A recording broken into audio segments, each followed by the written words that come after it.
afternoon, this is Stephen with Iowa Backyard Farmer. Wanted to talk with you about how we are pruning our grapes this year. We'll start off talking a little bit about the plant structure. The main stem going all the way up is what we would call the trunk. The first year that you plant these, you want to be able to form a trunk. The second year, you work on forming these cordons or arms that go out across your training wire here. And the third year is when you start doing the pruning that helps get you the grapes that you want.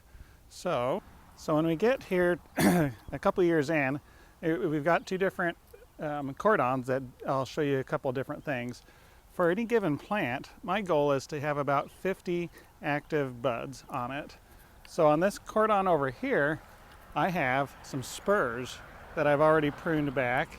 On a well-balanced plant, you would have 5 spurs, and on each of the spurs, you would have 5 buds. So in this case, I have 1, 2, 3, 4, 5, 6. And the reason why I left more than 5 is because at this point, this plant, I only have 3 good spurs. So overall, trying to get around 25 on this side. If we come over to this side, this cordon is a year younger, and so I don't have the spurs on it. And so in this case, I just came out, 5, 7 or so buds and then cut it off. And then this year, the goal will be to grow some good spurs off of that. And then a year from now, I'll be able to cut those back and prepare them for fruiting purposes. So part of any pruning project is to make sure you remove any of the dead or diseased wood or anything that's damaged. And when you're looking for dead wood, make sure you cut off anything that it's a brown look. There's nothing that looks alive to it. By comparison, this one is a piece that is fully alive, has a green tint to it, kind of a brighter white color to it. Just looks like there's some life to it. And you have to make sure to cut off all of the dead wood back to the point where you can see living tissue. So you want to do your pruning at a time before the buds start to swell and to break or really open up. The purpose of that is if you wait until they've swelled and they're much easier to knock off the plant. You don't want to do that. When you're starting out, these plants have a lot of growth on them from last year, a tremendous amount of growth. And as you're pulling and yanking some of the big pieces out, it's really easy to knock off the buds if you wait too long. And so for here where we're at in central Iowa, we're doing this the first week of March. Frequently I'll get out here the last week of February to do that, but the weather's perfect and you need to do it before those buds really start to break. If you zoom in here, you can start to see where you can see where the buds are starting to swell a little bit, but have not really broken. So I'm not too late, but I wouldn't want to wait too much later than where we are right now.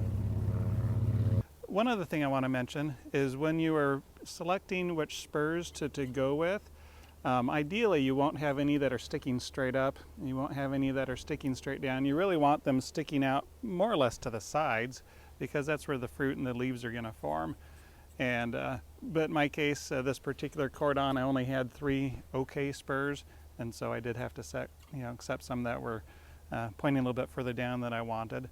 That just is a good reminder when I come out this summer, as new growth comes on, to come out and essentially comb down that new growth.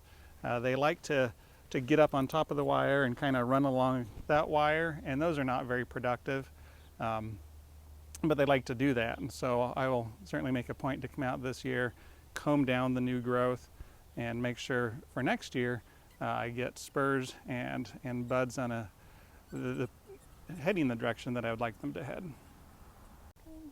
So I just wanted to do a close-up of one of the cordons that we have here. So this one I have 1, 2, 3, 4, 5, 6 spurs on this one, with each of them having 4 or 5 roughly buds on each.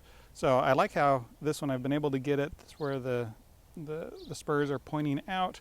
They're reasonably spaced.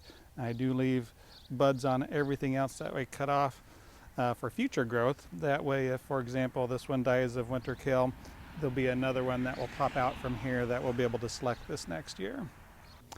That's it for now. If you have any questions or comments, put them down in the comments and hit the like button. Thanks. Bye-bye.